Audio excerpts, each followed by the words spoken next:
Kantara cinema ಕಲಾವಿದನಿಗೆ ಹೃದಯಾಘಾತ ಆಗಿರುವಂತಹ ಒಂದು ವಿಚಾರ ಈಗ ಕಾಂತಾರ ಚಿತ್ರತಂಡಕ್ಕೆ ಬರಸಿಡಿಲಿನಂತೆ ಬಂದು ಎರಗಿದೆ.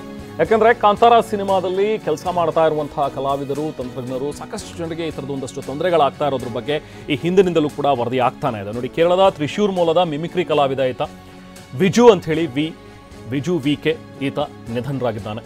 ಆಗುಂಬೆಯ ಹೋಮ್ ಸ್ಟೇನಲ್ಲಿ ಇದ್ದಾಗ ಕಾಣಿಸ್ಕೊಂಡಂತಹ ಎದೆನೋವು. ತಕ್ಷಣ ಆತನನ್ನು ಆಸ್ಪತ್ರೆಗೆ ದಾಖಲು ಮಾಡೋದಕ್ಕೆ ಪ್ರಯತ್ನ ಪಟ್ಟರು, ಆದರೆ ಆತ ಸಾವನ್ನಪ್ಪಿದ್ದಾನೆ. ಕಾಂತಾರ ಪ್ರಿಕ್ವೆಲ್ ಸಿನಿಮಾ ಏನು ನಡೀತಾ ಇದೆ ಶೂಟ್, ಅದಕ್ಕೋಸ್ಕರ ಅಂತ ಹೇಳಿ ಈತ ವಿಜು ವಿಕೆ ಈತ ಕೂಡ ಕಲಾವಿದ ಹೋಮ್ ಸ್ಟೇನಲ್ಲಿ ತಂಗಿದ್ದ. ಆದರೆ ನಿನ್ನೆ ರಾತ್ರಿ ವಿಜುಗೆ ಏಕಾಏಕಿ ಎದೆನೋವು ಕಾಣಿಸ್ಕೊಂಡಿದೆ. ತಕ್ಷಣಕ್ಕೆ ಆತನನ್ನು ಆಸ್ಪತ್ರೆಗೆ ಸಾಗಿಸೋ ಪ್ರಯತ್ನ ಮಾಡಿದ್ದಾರೆ, ಬಟ್ ಮಾರ್ಗ ಮಧ್ಯೆ ಆತ ಸಾವನ್ನಪ್ಪಿದ್ದಾನೆ. ಇನ್ನು ರಾಕೇಶ್ ಪೂಜಾರಿ ಹತ್ಯೆಯ ವಿಷಯ ಇನ್ನೂ ಹಸಿರಾಗಿರುವಾಗಲೇ ಆತ ಏನು ಸಾವನ್ನಪ್ಪಿದ್ರು, ಹೃದಯಾಘಾತದಿಂದ ಸಾವನ್ನಪ್ಪಿದಂತಹ ರಾಕೇಶ್ ಪೂಜಾರಿಯ ಸಾವು ಇನ್ನೂ ಹಸಿರಾಗಿರುವಂತಹ ಬೆನ್ನಲ್ಲೇ ಈಗ ಮತ್ತೊಬ್ಬ ಕಲಾವಿದನ ಸಾವು ಕಾಂತಾರ ಚಿತ್ರತಂಡಕ್ಕೆ ಬರಸಿಡಿಲಿನಂತೆ ಬಂದೆರಗಿದೆ.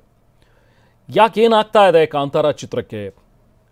ಪ್ರತಿ ಹೆಜ್ಜೆಗೂ ಕೂಡ ಆತಂಕ ಮನೆ ಮಾಡ್ತಾ ಇದೆ, ತೊಂದರೆಗಳೆದುರಾಗ್ತಾ ಇವೆ.